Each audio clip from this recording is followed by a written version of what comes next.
Chapter 7. And this one's called Bourbon. Art's capital city, Louisville, is famous for it. It was actually invented in that state, but where? I don't know.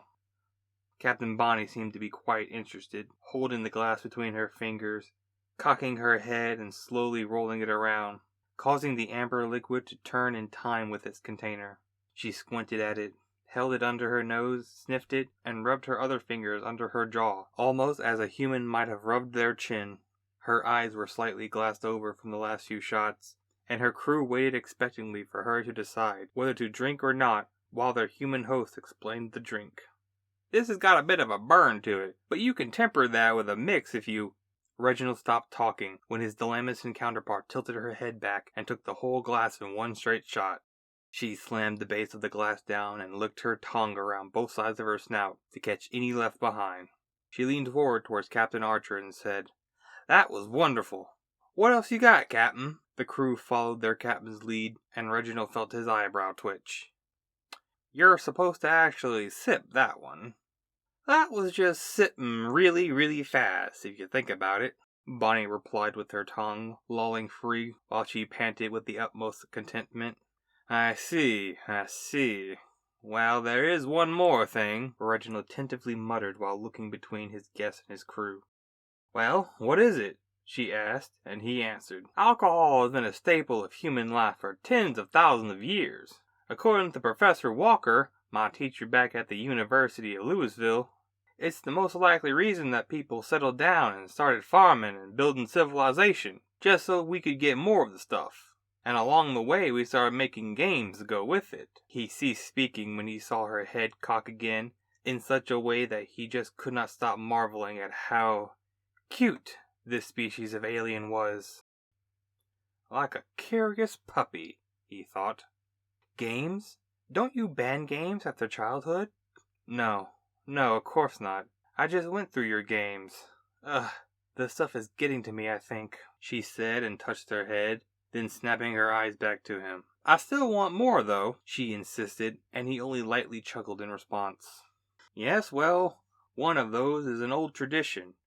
When two foreign militaries meet, typically there used to be a lot of fighting. The way we got around that is to battle with alcohol. We would have contests, who could hold their liquor better before falling asleep."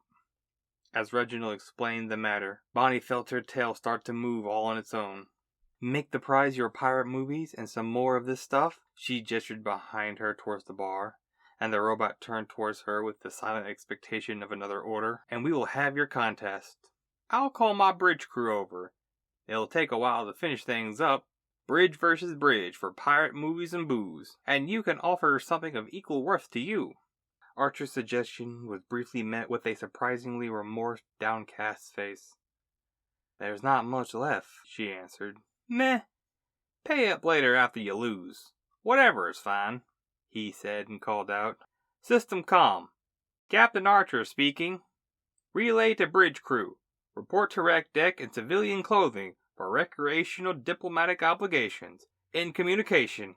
Within minutes, the bridge of the banner ship was assembled in front of the bar.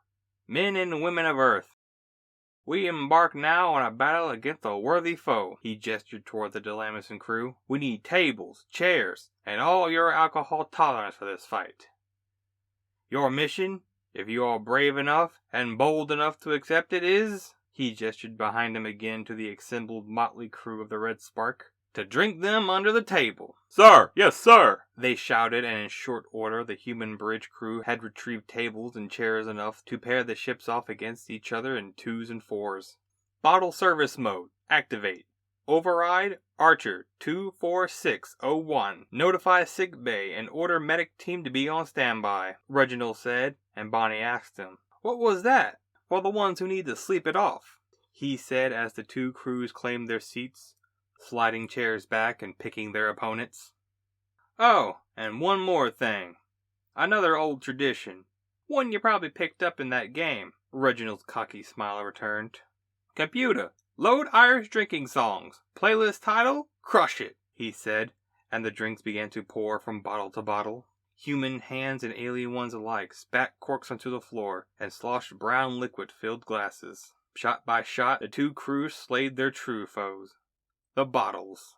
And along with the bottles, they slayed musical notes with the off-key branding of drunken sailors of the void. Words tumbled out of human lips that the Delamison sailors could not quite keep up with until the fourth time around. Glass after glass of whiskey, bourbon, rum, and vodka was slammed down on the table after table as the Delamison sailors picked up on their drinking songs and tried their hardest to keep up, tails wagging while they swayed in their seats as minute was reshaped into minute and the word spread from sailor to sailor, first among the humans, then among the other Delamison crew, who followed their human counterparts into the wrecked deck, until there was a crowd watching the contest play out. From there, it was not long before other tables began to get set up, as regular crew began to get set up for their own minor contests against the Delamisons they'd been talking to while repairs were taking place on the journey towards the ruined Zeni outpost. "Though you really aren't scared of the void?" Bonnie asked her counterpart while somebody selected the next playlist of drinking songs. "Endless room to wander and explore. No. Shall forever and never run out of shape and space," Reginald slurred. "I've been in the military. I'm freer than anyone stuck on one world.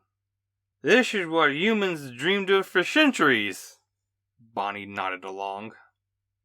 "Everybody gotta die." He slumped forward a little and said, his whiskey breath wafting thick into her nose, "And I'll be damned if I'm not gonna live first."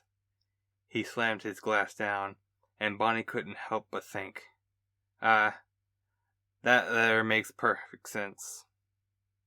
She didn't remember what happened after the blackness swallowed her consciousness whole.